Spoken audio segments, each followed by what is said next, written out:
Yeah, I'm Julie and I'm from West London. So I have 4 properties. I was on Simon's course June last year, and I've now got up to 4 properties and scaling. So I'm in a really good position. So I've got 2 flats in Reading. They're 2 2-bedrooms in a corporate market. So it's great for during the week, professional staying.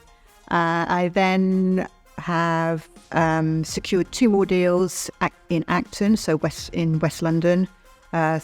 One is a 3-bedroom, 2-bathroom, and the other one is a 2-bed, 2-bathroom.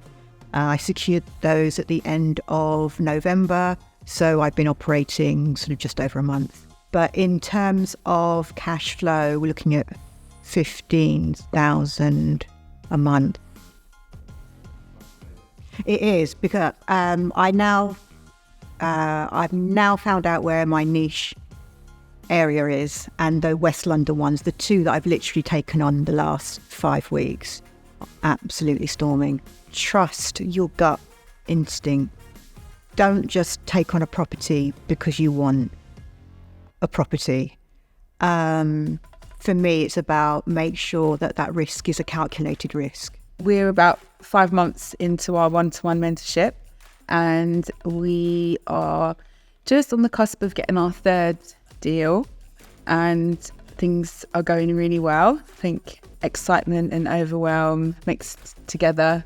It's been an interesting journey, but it's paying off now. We have previous property experience through buy-to-let as landlords.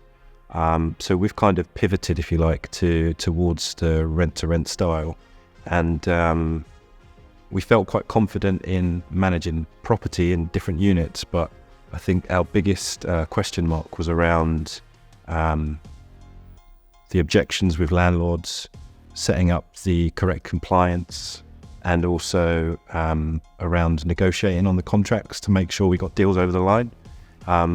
We were ready on all other parts, but it was just being able to close the deals with confidence, which we felt we'd benefit from this course.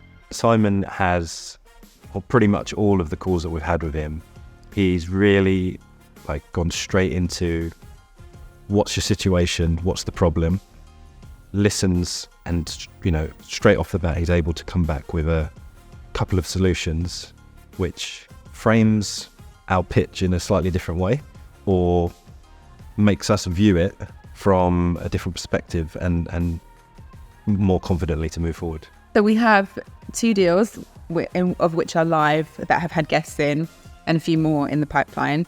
And those 2 deals are 4 and 5-bedroom houses in Wimbledon.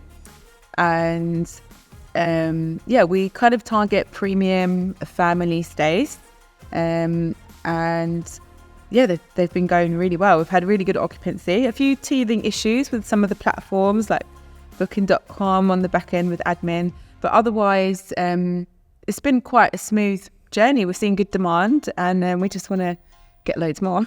Prior to getting into rent-to-rent, we've been buy-to-let investors and developers. So we've bought rundown places, refurbished, refinanced, and let those on a longer term basis.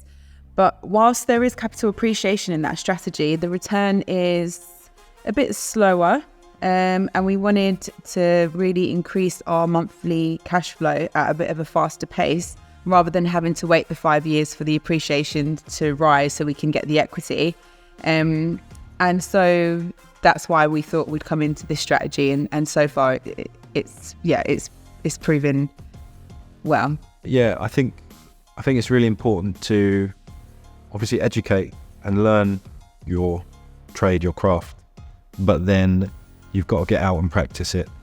If you're too concerned with trying to get it perfect, you'll never, become experienced in your crafts, because who was ever perfect the first time around, right? You need to get out there. You need to get a feel for what the landlords are going to be saying, what the agents are going to be coming to you with, and you need to understand how you can stand in that sort of stadium. Growing confidence, be prepared to fail, because at the end of the day, the more failures you get, you're closer to your deal. And I think you just have to do it. You can't do it from your bedroom. You got to get out there. And you have to get used to people saying no. You just have to get used to rejection. And that's where all those early jobs when we were all younger, doing the cold calling in the call centres and the door-to-door jobs, Knocking. They really, really help with that level, like handling that level of rejection. You just let it kind of go over your shoulder.